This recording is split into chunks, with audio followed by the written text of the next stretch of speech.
I know, I've said it more times than I can possibly count. There will never be a perfect TV.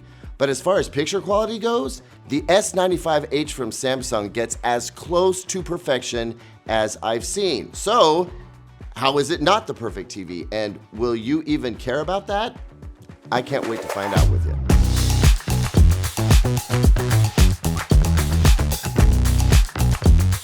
Welcome back to Calibrated, everyone. I'm Caleb. I rate it, and when necessary, I calibrate it. Now, if this is your first time here, welcome. If you're a regular, you already know, and thanks for being here always. Let's not beat around the bush. The S95H is a controversial TV to some enthusiasts due to some of its design elements. But those same enthusiasts will be super impressed with this TV's performance. It aces almost every exam, the ones that matter anyway. In most ways, it's the best picture quality that we've ever seen come from a TV. But here's the deal, the folks out there who are actually about to buy a TV, most of them not the enthusiasts who, by the way, control the conversation around TVs, you know, the chatter that gets seen during the average Joe's research sessions. What will they think about how it ties in with their Samsung washer and dryer and fridge and oven and Lord knows what else? Well, I can't wait for all of us to find out because we're gonna look at this TV from as many angles as we can. To get things started, I have to admit, when I saw the prototype of this TV at Samsung's HQ in Korea, I said out loud, but not very loud, that frame is gonna be a problem. And I'm not saying this to gloat, but it looks like I was right. See, what I've noticed is that enthusiasts are growing increasingly frustrated with Samsung for taking away things that they like about the company's best OLED TV and adding to it things that they don't like. For example, they didn't like the matte screen when it got implemented. They definitely didn't like the doubling down on the matte screen when it got implemented in even more TVs the following year. And they don't like it that this is the only QD-OLED in Samsung's US lineup now, because the S90H here in the US is now a W-type OLED. But perhaps they wouldn't be so frustrated if the picture quality wasn't so darn good. And because it is the latest QD-OLED, they can get super bright and is available in a 77-inch model. Sony can't say that right now. But by the numbers, the S95H is crushing it. And not only that, but those visible artifacts, the annoying stuff that we used to complain about with Samsung's best OLED, they appear to be gone. It's like the engineers heard us and said, you asked, you shall receive. But the design and marketing folks were like, well, we sell more of these to wealthy, design-conscious folks who love the frame TV and how it looks in art mode. They just want it to have slightly better picture quality. Voila, that's what this TV is. It's like the frame's design blended with Samsung's latest cutting-edge OLED tech. I think it's gonna sell like hotcakes, and for you whippersnappers out there, that means sells like crazy. But to folks who don't understand, that some of its colors and picture performance go beyond what LCD TVs are capable of, even those with RGB backlight technology, which Samsung also makes. Here's something else I've said before. It's not like Samsung doesn't care about the enthusiast crowd and what they say about their TVs. It's just that the bean counters like selling lots of TVs, and they have a pretty firm grasp on what does that. And it's a frame like this that looks great on the wall. Now, you're gonna hear me change my tune in a minute, but I'd be the first to admit that I think this TV looks dumb on a stand. Or if not dumb, reminiscent of older times. I wasn't a fan, and I know a lot of you aren't either. In fact, I just saw a commenter suggest taking a DeWalt grinder and removing the outer frame by force. A tactic I do not endorse, by the way. But let's get off the frame part for a while and talk about the other controversial part of this TV. Its so-called matte screen. Look, folks, we wanted a bright room OLED. This is it. I mean, no more TV turns into a mirror in the living room issue. This is as anti-glare and anti-reflection as I've ever seen. I have this friend with a really sweet house, and this house has massive windows, and he needs this TV for his family, and he's gonna buy it because this is the TV I'm gonna recommend for anyone who wants a bright room OLED TV. Now, I'm not gonna sit here and pretend like there isn't something to a glossy screen that I like. I do. But when the picture looks this good and I know I can watch it in any environment I want, I'm buying this TV. Like, for real, I think I'm gonna buy this TV. It is gorgeous. I had a guest over, and they aren't a tech geek at all. And the first thing they said when we started watching an episode of The Studio, "This TV is gorgeous," they said. You know what they didn't say?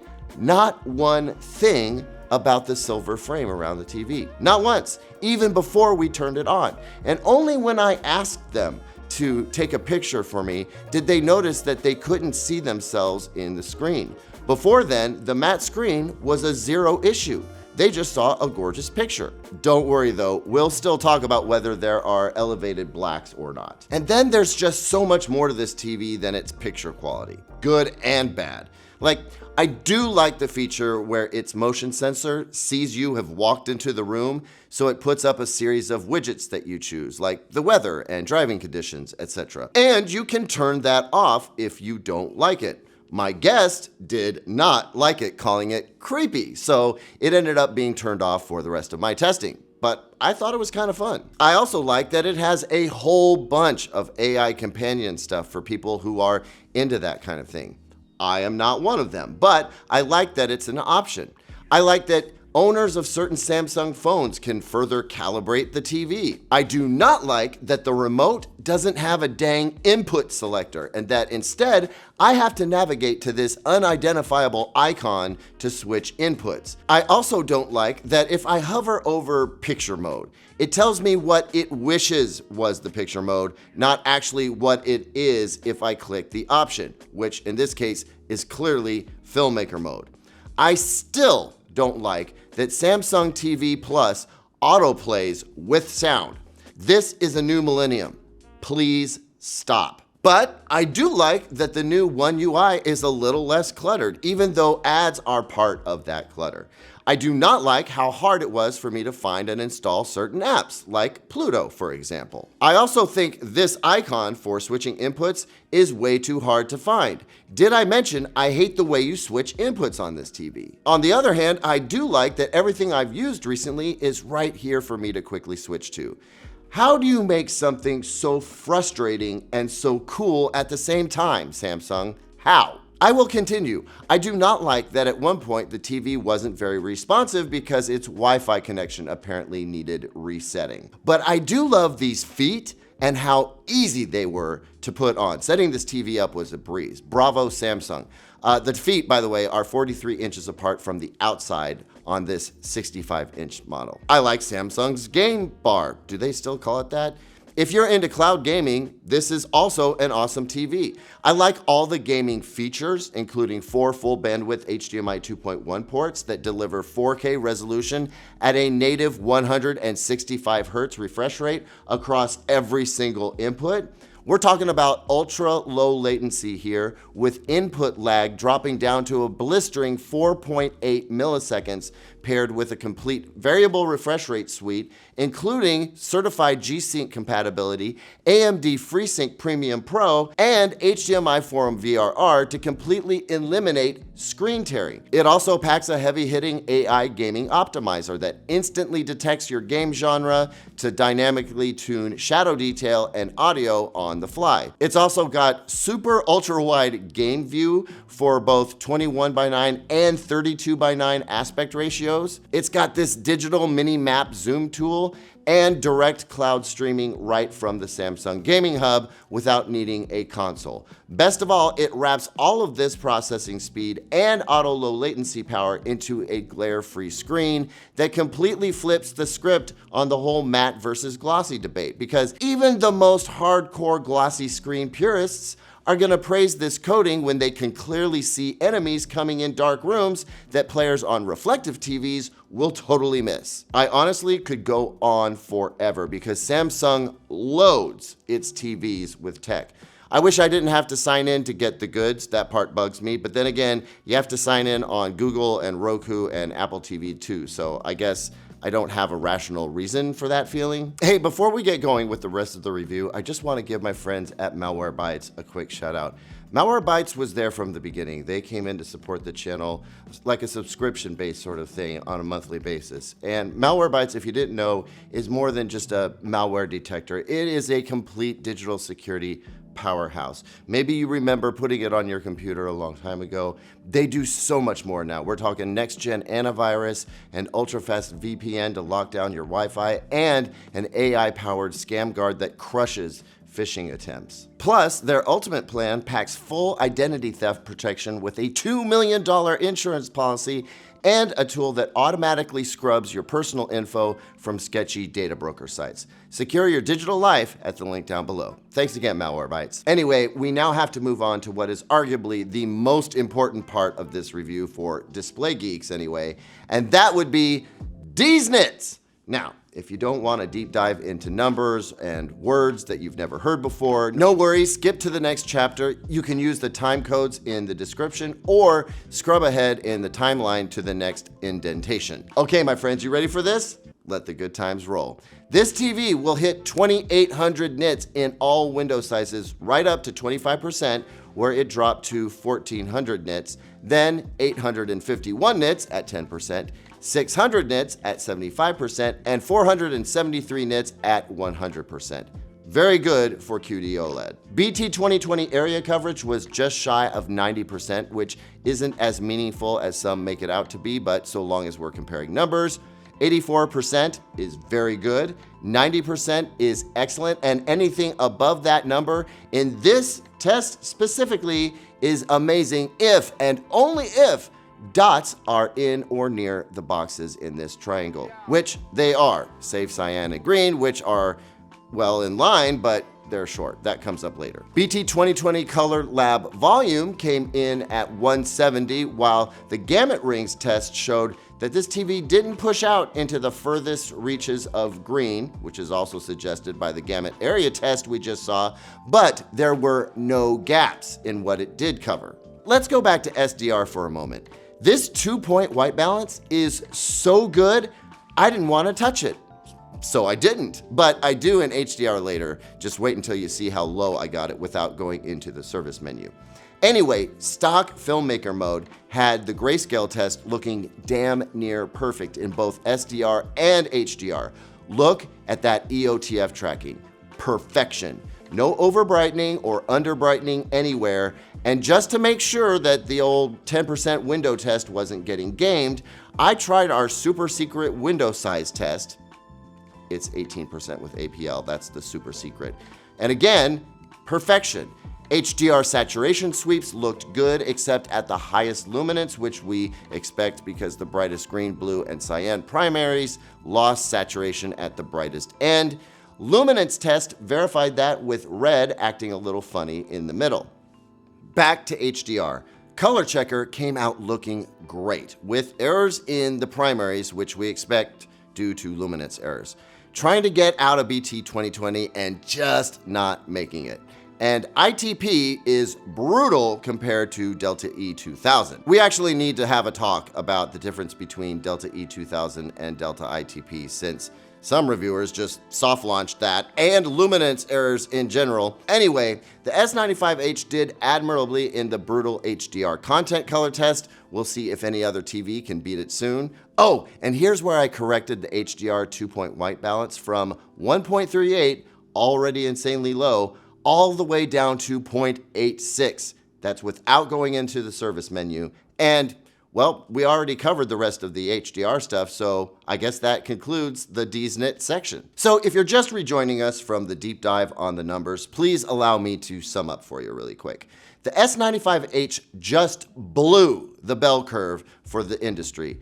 I've seen some LG OLEDs get close, and I've seen some Sonys that have knocked at the door, but the S95H is the TV to beat so far. And not only that, but a trusted calibrator friend, Classy Tech Calibrations, check out their YouTube channel, says that he has been able to calibrate this TV to as close to perfection as he's ever seen from any TV ever. That has got to be the best professional endorsement that I've ever heard, and also one that I did not expect. So from what I've seen with my own eyes, and from what I'm told by professionals in the industry, the S95H fixes what little was wrong with its predecessor, the S95F, which I didn't get to check out very deeply.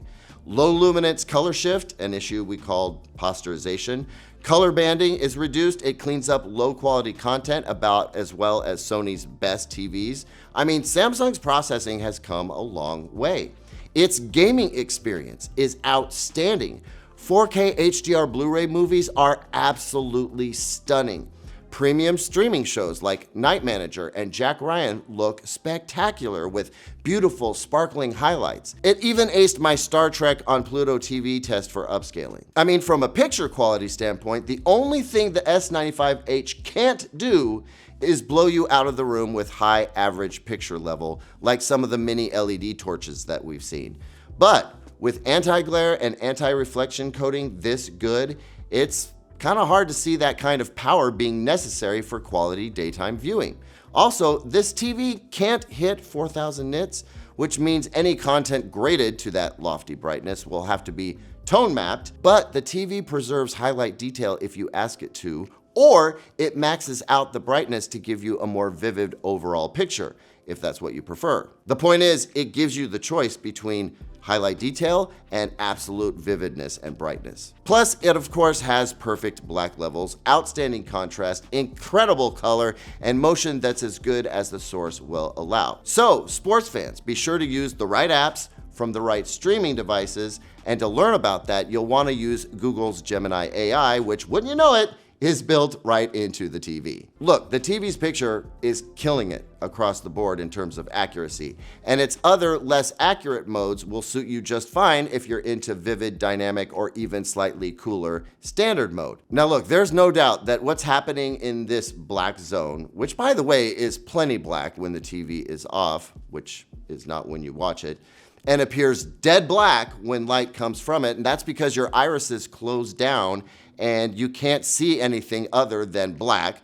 Plus, the measurements put the blacks at awesome level, and though I'm loath to leave everything to measurements, I'm gonna lean on that one, even though the meter operated in relative darkness. Any problems with this TV is not with the picture, my friends. It's whether you like what's surrounding it.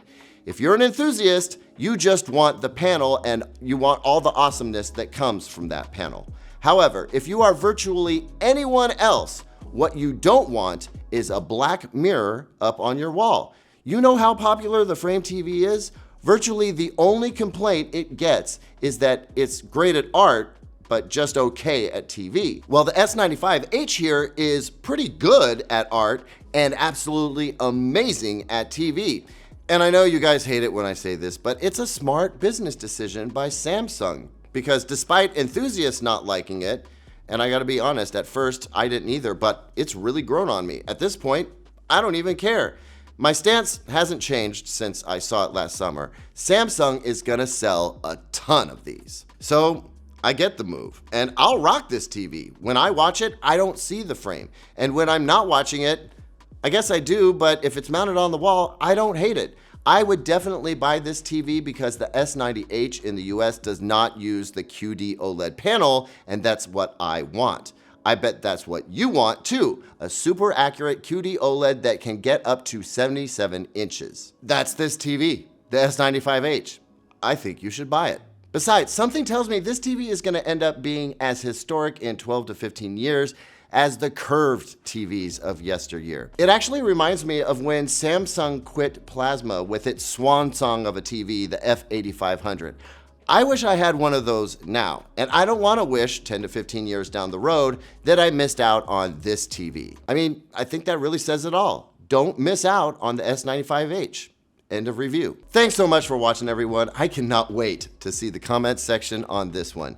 Whether this TV is for you or not, please hit that thumbs up if you felt like I did a good job covering this TV. Subscribe to see more content like this if you enjoyed it. I'll see y'all on the next one, and until then, take care of yourselves. 4 Cokes a day, as prescribed by my gastroenterologist. Good times.